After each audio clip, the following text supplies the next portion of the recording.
And it's my understanding that white privilege is not telling individuals that they cannot speak, but it is a term for societal privilege that individuals have as a benefit of their white skin.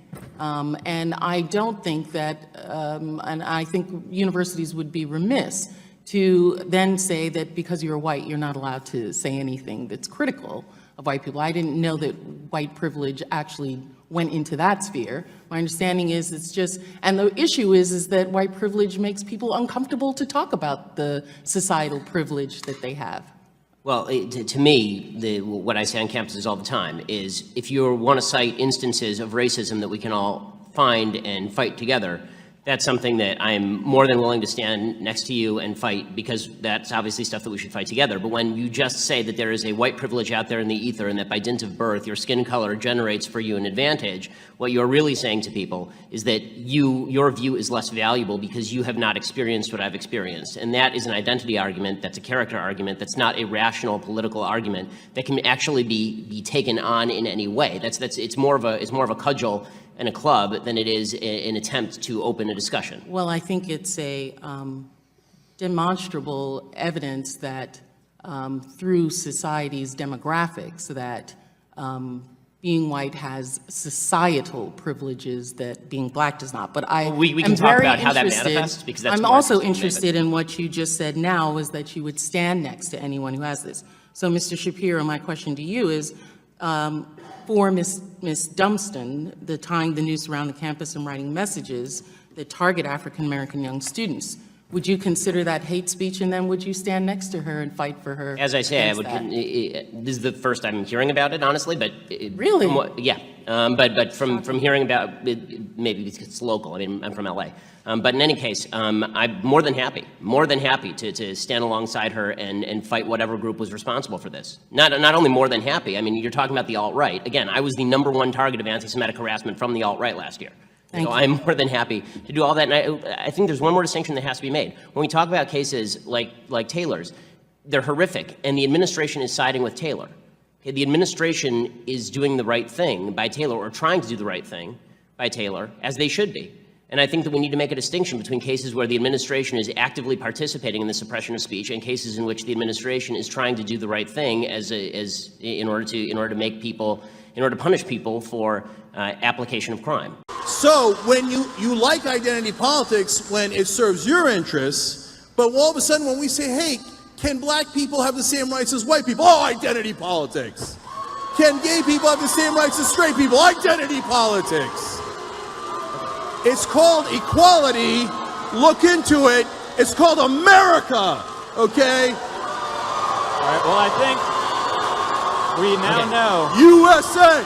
USA! USA! All right. Equality for all of us! Okay. All right. I want to respond to this is a Ben, point. just very quickly, and then we'll have to wrap it up. This is very quick, okay? Very quick. Okay, I want to respond to a point. This is a point that Cenk made last year in his debate with Dinesh repeatedly for about an hour. Was the Southern strategy with regard to the Republicans.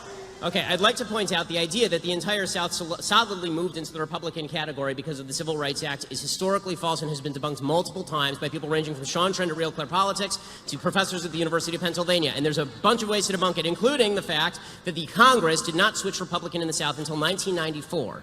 Okay, did it take 30 years for the racists to realize what was going on?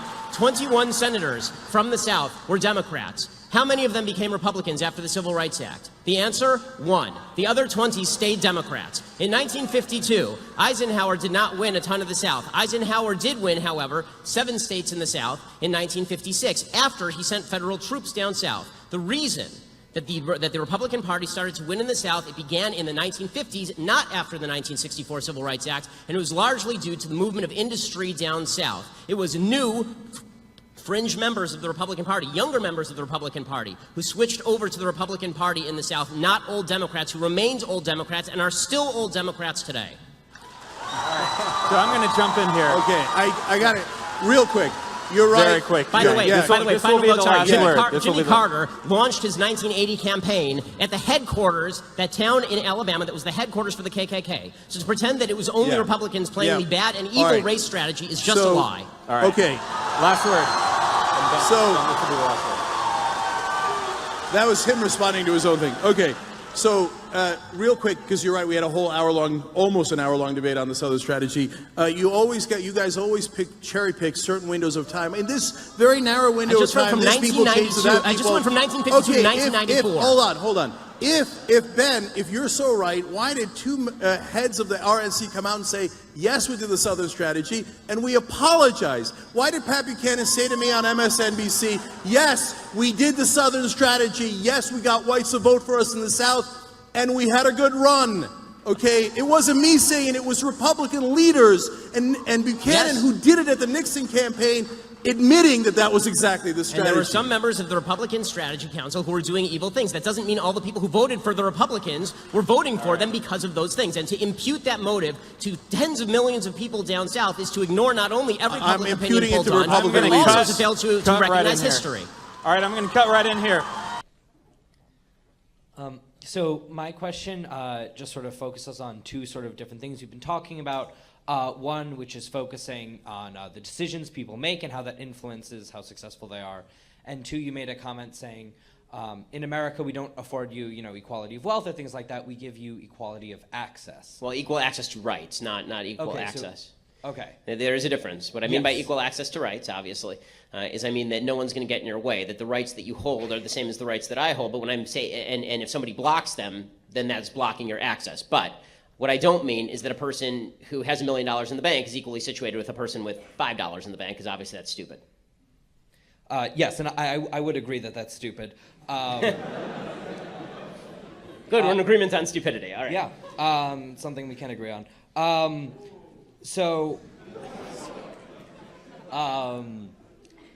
do want to sort of extend that into, I do personally believe that the number one factor in a lot of these sort of things are the decisions you make.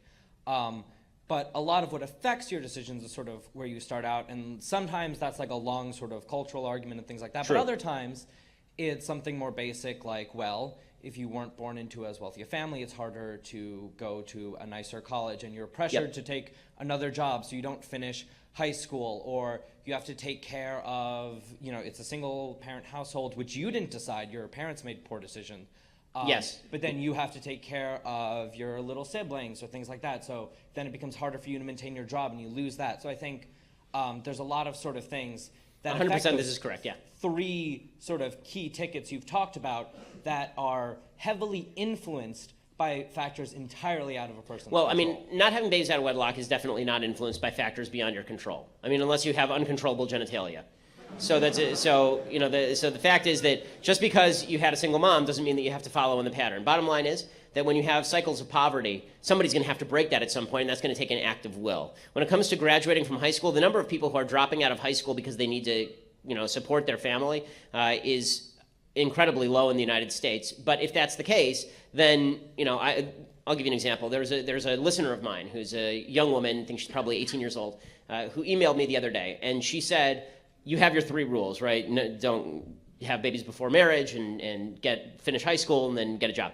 And she said, I love your show. I agree with everything you say. I also broke one of those rules. So I have a baby. I had a baby when I was 15 years old. And what should I do about that? And I said, I replied to her, and I said, well, what's your social structure like? What did you have your parents nearby who can help out with your kid? Do you have a church that you belong to, people who you can rely on? And she said, well, I'm not really a member of a church. I don't have like a huge social structure. I have my mom. My mom's also a single mom, because there are these pathologies where there are generations of single mothers.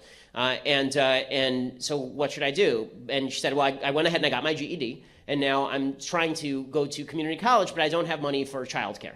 I don't have money for childcare. My mom works.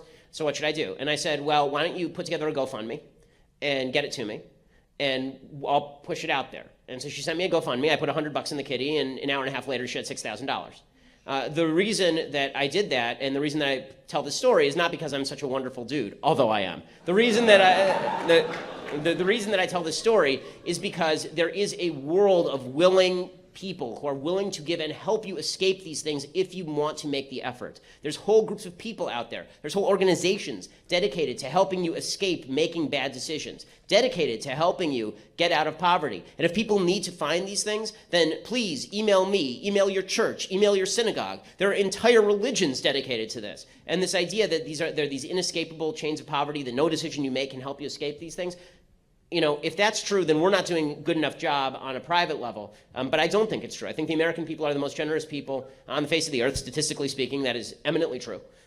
Republicans, by the way, do give much more money to charity than Democrats, mainly because they're religious.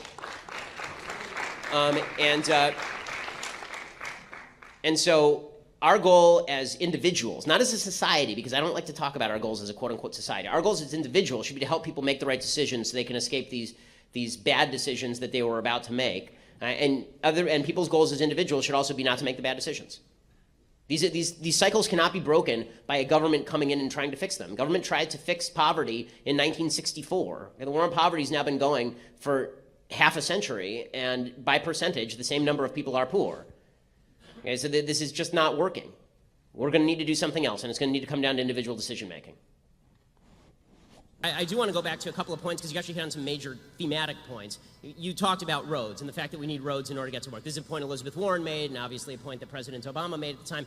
I don't think anyone argues that we don't need roads to get to work. The problem is that when you're talking about roads as a percentage of the budget, we are talking about a tiny, tiny, tiny percentage of the federal budget and of the state budget and even of the local budget. So the idea that you're justifying massive tax rates on corporations in order to pay for roads is just intellectually dishonest. It's a tiny, the stuff that we agree on, that government should spend on, is a tiny percentage of spending, right? It's all the other stuff that we disagree on. As far as the idea that I'm somehow being, dismissive toward people who are buying hamburgers, I'm not. I'm saying the people who are poor need to buy hamburgers to feed their children. They don't have the money to invest in building an iPhone, because when you're just trying to get by and you are living in a Walmart subsistence economy, you're using that money to buy the products and services you need to get by. That does not create new products and services that become cheaper over time through competition. You need somebody to make those investments. You said this about Glass-Steagall, for example. You said the banks, they might make their own investments. In what?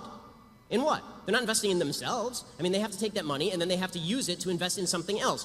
Places like Apple, some that fail and some that succeed. This idea that banks are somehow evils is just not the case unless you are talking about them working in Congress. Here you and I agree, working in congruity with a Congress, with a legislature that is attempting to give them kickbacks. Both you and I agree on this.